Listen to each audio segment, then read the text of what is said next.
Não há sentido em relutar contra algo que está fora do seu poder de escolha. Essa relutância só torna você angustiado diante da situação a qual você não quer aceitar. Bem-vindo ao canal Mente Motivacional. Não se esqueça de se inscrever no canal, deixar o seu like e ativar as notificações. Obrigado. Ainda que pareça mentira, desde os tempos de Sêneca, um intelectual do Império Romano, no começo da era cristã, já se falava de ansiedade. Claro que o sentimento não tinha esse nome, nem existia uma ciência para investigá-lo, como a psicologia faz hoje. Os filósofos daquele tempo, no entanto, costumavam ocupar seu tempo refletindo sobre os comportamentos dos seres humanos. Nesse processo, eles conseguiram criar muitas estratégias para intervir da melhor maneira possível nas situações do dia a dia. Dentre elas, as maneiras de lidar com a ansiedade. Sêneca viveu em um tempo bastante difícil. Ele foi senador da República durante um período de conflitos e decadência dentro do Império Romano. Ele presenciou os governos de Tibério, Calígula, Cláudio e Nero.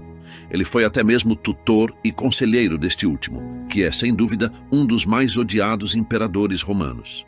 Além disso, Sêneca foi também um dos principais representantes da escola filosófica dos estoicos. Os membros dessa corrente tinham um interesse especial em refletir sobre a moral e os costumes. Isso faz bastante sentido se lembrarmos que aqueles tempos foram caracterizados por uma enorme degradação ética que, eventualmente, acarretou na destruição do império. Sêneca, como todo bom estoico, buscou viver uma vida virtuosa. Foi um homem inteligente que sempre foi reconhecido como uma mente privilegiada por seus contemporâneos. Sua principal obra foi Cartas a Lucílio. Ele a escreveu quando havia saído do governo de Nero e estava sendo perseguido por ele. Esse grande filósofo via como muitas pessoas viviam imersas em preocupações. É o que hoje damos o nome de ansiedade. Diante dessa observação, ele disse: "O que eu aconselho é que não seja infeliz antes da crise chegar, já que pode ser que os perigos que tanto teme nunca o alcancem e certamente até então ainda não o alcançaram." Desse modo, Sêneca já dizia o que algumas correntes da psicologia certificaram tanto tempo depois. A ansiedade é o sentimento de esperar o pior, sem que isso tenha acontecido. Em outras palavras, trata-se de uma percepção subjetiva que nos leva a esperar o pior, a viver em função de algo ruim que ainda não aconteceu. Sêneca ainda agregou outro pensamento à reflexão anterior. Temos o hábito de exagerar, ou de imaginar, ou de antecipar a dor. Em outras palavras, começamos a sofrer antes mesmo de existir qualquer motivo para tanto. O simples fato de antecipar uma dor já nos faz ficar em companhia da mesma, ainda que ela esteja bem longe de chegar ou que nunca efetivamente chegue. Assim é a ansiedade, um estado de antecipação que espera, sofrendo, que um dia o sofrimento chegue. Dizem que é estar doente do futuro. A pessoa olha para frente e só consegue ver o pior. O ansioso teme ser roubado, ainda que ninguém esteja tentando fazer isso. Pensa que um terremoto derrubará sua casa a qualquer momento ou que o ser amado cedo ou tarde o abandonará. Sabemos que, pelo menos com alguma frequência, conseguimos tornar realidade aquilo que tanto pensamos. São as profecias autorrealizáveis. Algumas coisas nem aconteceriam, mas com nossos comportamentos e bloqueios, acabamos direcionando os fatos para uma direção, tendo influência direta nos acontecimentos. Quando isso acontece, pensamos que é uma confirmação do que acreditávamos desde o começo, mas é, na verdade, uma consequência das nossas ações. Imaginemos, por exemplo, que tenhamos referências de uma pessoa e estas não são muito boas. Se chegarmos a conhecer essa pessoa, não seria estranho se não fôssemos muito simpáticos nem receptíveis com ela. Desse modo, ao se ver tratada dessa maneira, a pessoa acaba não nos tratando muito bem como um reflexo de como nós mesmos estamos tratando-a. Assim, confirmamos nossa suspeita quando, na verdade, fomos nós mesmos que criamos a situação. Talvez, como Sêneca propõe, devêssemos simplesmente viver o presente onde estamos, sem estar o tempo todo nos preparando com o que pode vir. Deixar fluir, deixar o tempo vir, deixar os acontecimentos tomarem seu rumo. Estar no presente e não viver em função de tudo que poderá ser no futuro. Não temos controle sobre o nosso destino. Mas se acontecer o pior, a melhor maneira de amenizar os golpes é estarmos psicologicamente preparados. A ansiedade nos tira do momento presente e nos leva ao futuro, nos colocando em um limbo entre o agora e um possível depois, que traz medo, insegurança e preocupação. A ansiedade pode nos fazer também perder tempo pensando no e se de eventos do passado. Em relação ao tempo pregresso, aceitar o que aconteceu é o caminho mais saudável para viver um presente tranquilo. Em relação ao futuro, devemos ter em mente que tudo é mudança. Nada do que conhecemos hoje será o mesmo amanhã. Portanto, não há por que relutar contra o inevitável. Assim, o que nós temos em nossas mãos é o presente. Tudo o que temos é o presente e nossa capacidade de lidar com ele. Por isso, os filósofos estoicos propõem que aproveitemos verdadeiramente a forma como as coisas acontecem, sem querer que as situações ocorram de maneira diferente. Viver no instante presente nos deixa centrados no que podemos controlar e reduz as ansiedades e as preocupações em relação ao futuro. Viva o presente e foque no que está sob o seu controle. Quanto do seu dia de hoje você de fato viveu? Quanto passou sem que nem se desse conta? A vida é curta para aqueles que negligenciam o presente. Para viver uma vida boa, é preciso construir o que queremos hoje, um passo de cada vez, com constância e determinação. O futuro não está sob nosso controle.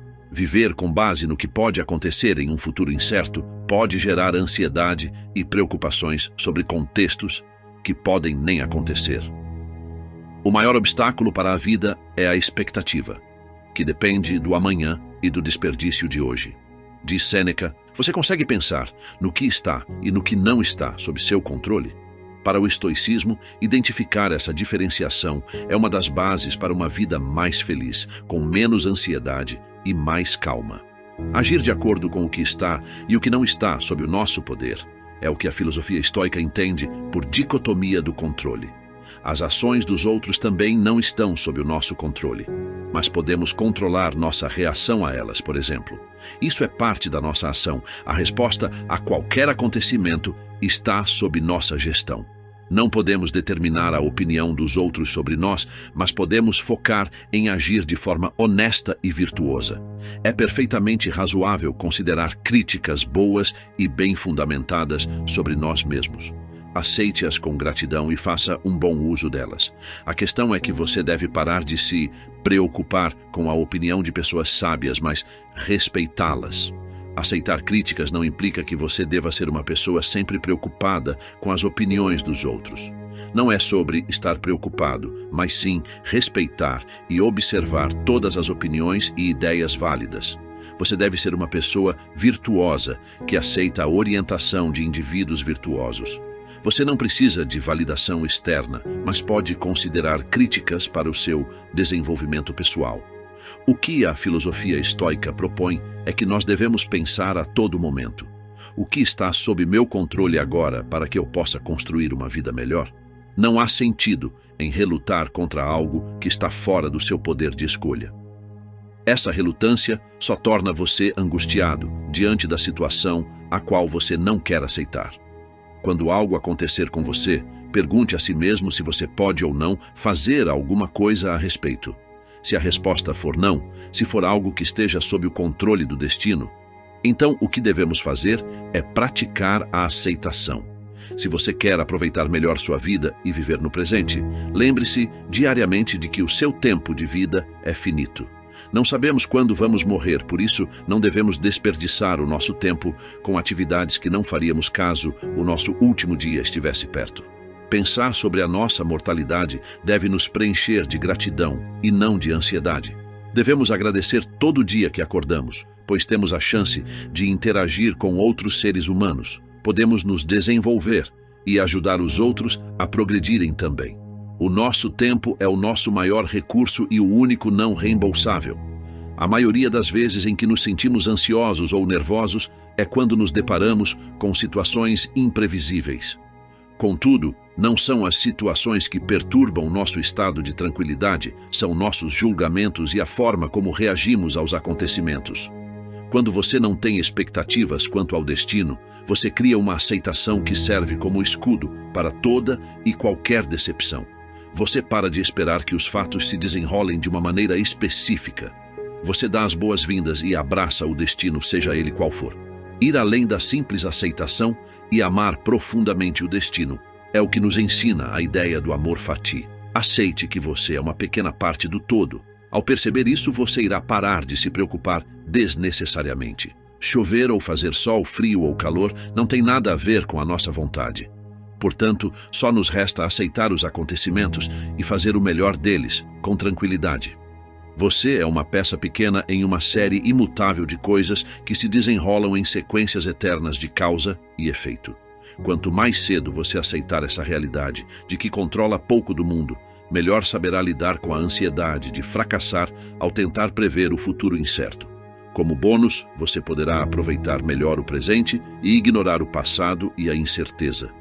Muitas vezes, encaramos dificuldades como se fossem externas à nossa experiência, mas não são. Dificuldades são parte da nossa vivência. O que podemos fazer é optar por não sermos afetados pelas dificuldades, pelos problemas e pelas dores. Para os estoicos, a verdadeira felicidade vem de manter a nossa equanimidade, preservando a mente tranquila em todas as situações. As decisões que mais nos afetam são sempre aquelas que tomamos quando estamos estressados, irados ou raivosos. Manter-se ausente dessas emoções negativas é o que permitirá que você saia de situações adversas da melhor forma possível. Na próxima vez que você sentir qualquer tipo de desconforto, lembre-se de exercitar suas virtudes e de manter a sua mente sem perturbações ou oscilações. Devemos enxergar os problemas na vida como sinais de alerta para o que precisamos mudar. São os problemas que nos fazem perceber que há algo de errado em nossos pensamentos e em nossas ações. Encarar e superar problemas com virtude nos fazem ser pessoas melhores. Em face de qualquer dificuldade, o que mais importa, segundo o estoicismo, é manter o nosso caráter.